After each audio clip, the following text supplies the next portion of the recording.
আসসালামু আলাইকুম, আমি নাইম দক্ষিণ কোরিয়া থেকে সবাইকে স্বাগত জানাচ্ছি আমার ইউটিউব চ্যানেল নাইমিলিতে। যদি ভালো লাগে সাবস্ক্রাইব, আর যদি ভালো না লাগে দেখতে থাকুন, দেখতে দেখতে ভালো লাগা ভালোবাসা হয়ে যাবে ইনশাল্লাহ।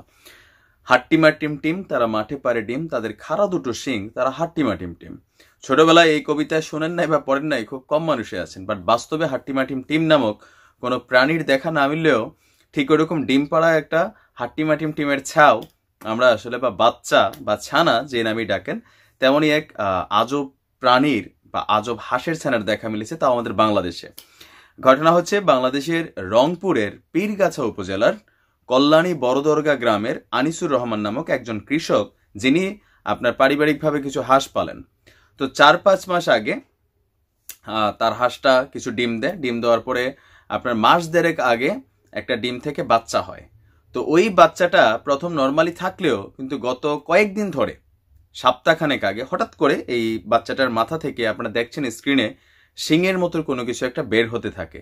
তো প্রথমে তিনি ভাবছেন অন্য কিছু, কিন্তু 4-5 দিনে এটা 1 থেকে 1.5 ইঞ্চি হয়ে যায়, আর এখন এটা প্রায় আপনার 2 থেকে 2.5 ইঞ্চি লম্বা হয়ে গেছে।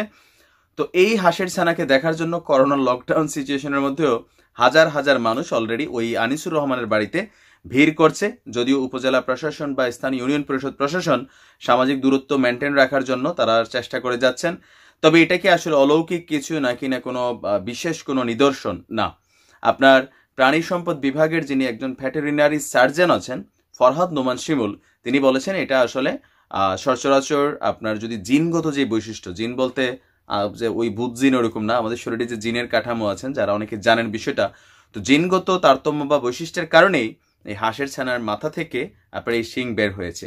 তবে বাংলাদেশ তো সব সম্ভবের দেশ, এখন দেখা গেছে যে হাঁসের ছানা হাগলে এটাও আবার বাঙালি খাইতে পারে, বা ধরেন হাঁসের ছানা যে পানিতে খেলা করে সে পানিও আবার খাইয়া ফেলতে পারে বাঙালি, যে কোনো রোগের ঔষধ হিসাবে ইউজ করতে পারে। তবে সাবধান, এটা খুবই প্রকৃতিতে এরকম তারতম্য অনেক ঘটনা ঘটে, অলৌকিক কিছু না। এই হাঁসের ছানারে আবার দেখেন চুরিদারি তো বাঙালি করতেও পারে, একটু সাবধানে রাখবেন। হাঁসের ছানাটা যাতে বাইচা থাকে সেটা তো অবশ্যই দোয়া করি। তবে এই শিংটা নিয়ে সেই কিছুটা অসুস্থ, ঝিম ধরে থাকে, আর তাকে দেখার জন্য প্রতিদিনই হাজার মানুষের ভিড়। তবে এটাকে কেন্দ্র করে আবার কোনো অপপ্রচার চালাইয়া ওই যে ফানি টানি ধোয়া টোয়া বাঙালির গ্যারান্টি নেই ভাই, এই কারণে একটা সাবধানতা করে দিলাম, কোনো কাজ হবে না এগুলাতে। তো ভালো থাকুন, সুস্থ থাকুন, আসসালামু আলাইকুম রহমতুল্লাহ।